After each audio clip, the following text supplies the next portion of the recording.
Përshëndetje të gjithëve dhe faleminderit që keni marrë kohë nga koha juaj për të qenë këtu me ne sot për të ndarë disa pikpamje tona dhe tuajat, duke pasur në qendër të diskutimit paqen fiskale. Paqja fiskale është një zotim i yni i fushatës elektorale dhe sot është ligj. Pavarësisht disa debateve të cilat nuk adresuan dot thelbin e kësaj nisme,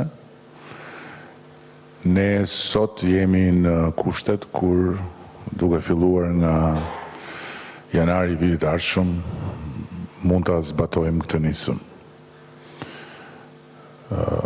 Është një nisëm në radhë parë për të ndërtuar një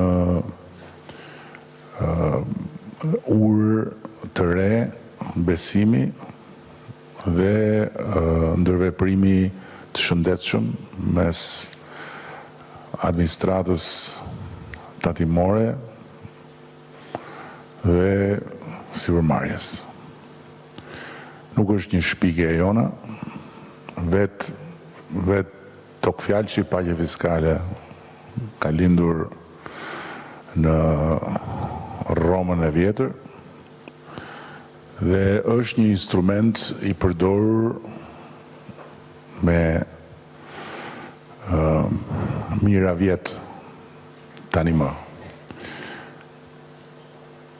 Së dyti është një instrument për t'i dhënë mundësi të gjithë sipërmarrjeve që nuk janë në konflikt me ligjin natyrisht, që nuk janë në procese hetimore apo gjyqësore të natyrave të ndryshme dhe që figurojnë në regjistrat e shtetit si kontributor legjitim që të rishikojnë pasqyrat e tyre fiskale të viteve të shkuara.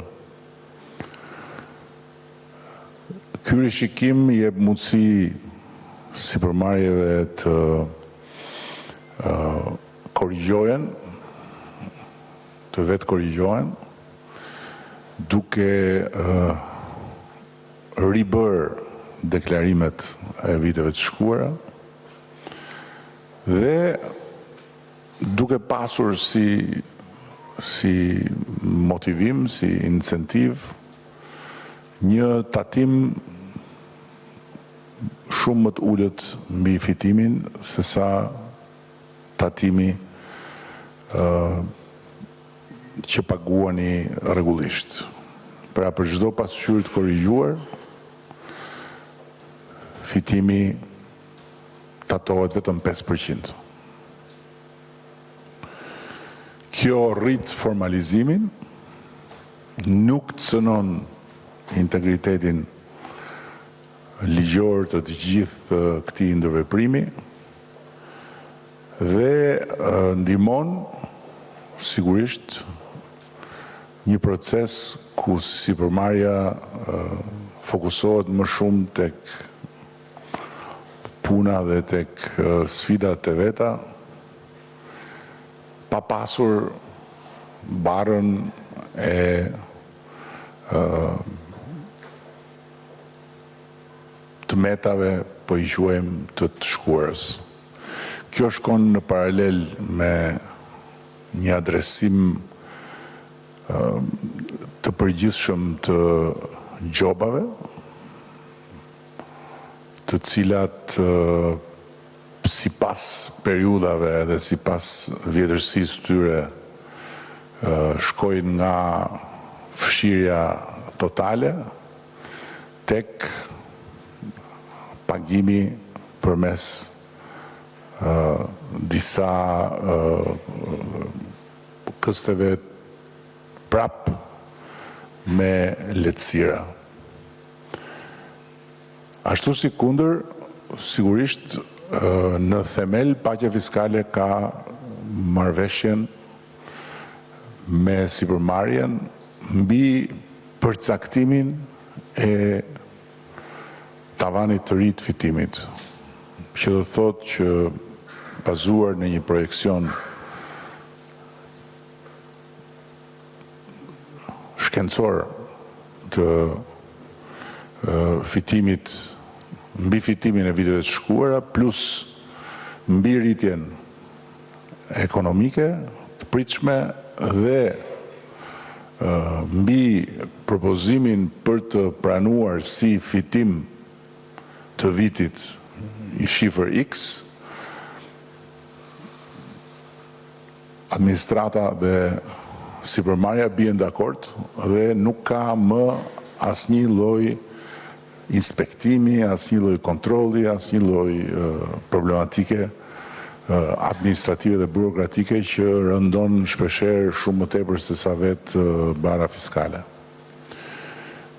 Kjo është në thelb, në mënyrë të përgjithshme e thënë, korniza e paqes fiskale, nga ku ne presim një energjizim të mëtejshëm të sipërmarrjes, nga ku ne presim një formalizim të mëtejshëm të ekonomisë, dhe nga ku ne presim një lehtësim të mëtejshëm të proceseve të punës për sipërmarrjen, që duke u çliruar nga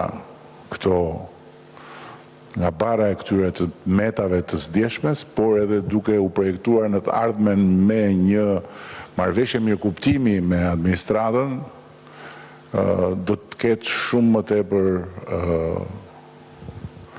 energji për të marrë me punën e vet dhe për të mos konsumuar me procedura burokratike apo me inspektime dhe kontrole që kanë ngarkesën e tyre jo të vogël dhe shpeshherë edhe të rëndësishme për qetësinë dhe për psikologjinë e punës në sipërmarrje. Kjo është pak a shumë gjë që është në themelin e kësaj nisme, ndërkohë që sigurisht për çfarëdo gjë tjetër që ju do të dëshironi të ngrini apo të pyesni, së bashku me të dy ministrat do përpiqemi t'ju japim përgjigje.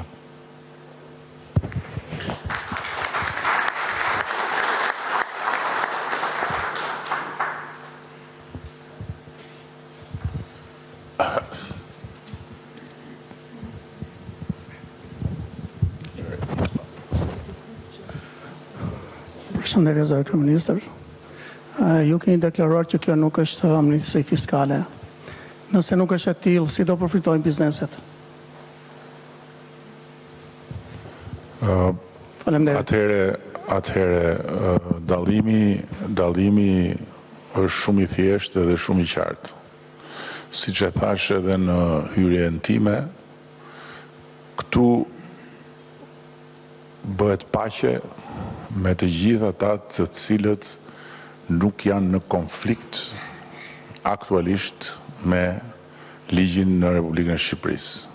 Pra, nuk janë në procese penale të hapura, nuk janë në procese gjyqësore të hapura, të cilat afektojnë legjitimitetin e të ardhurave. Kaq e thjeshtë është. Dhe për gjithë pjesën tjetër është siç tani më shkruhet në ligjin e miratuar. Nëse sipërmarrja dëshiron t'i rikthehet pasqyrave të deklaruara në vitet e mëparshme dhe të paraqisë pranë administratës tatimore pasqyra të reja ku ka vetë korrigjim të ardhurave, atëherë do të paguaj vetëm 5% të fitimit të ri. Dhe kështu do të formalizoj ato pjesë të ardhurave që nuk e ka në pasqyra. Është shumë e thjeshtë, nuk ka fare asnjë komplikim.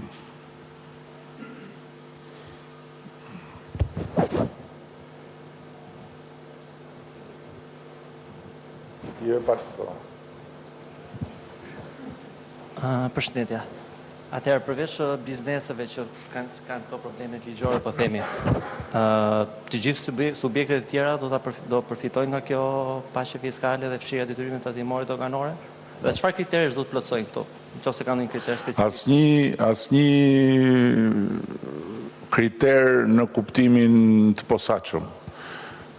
Në rast se nuk janë në konflikt me ligjin aktualisht, pra në rast se nuk kanë procese të hapura ligjore, apo në rast se nuk kanë rekorde ligjore që vënë në dyshim legitimitetin e sipërmarrjes, pra 99.99% e sipërmarrjeve përfshihen në këtë që thash,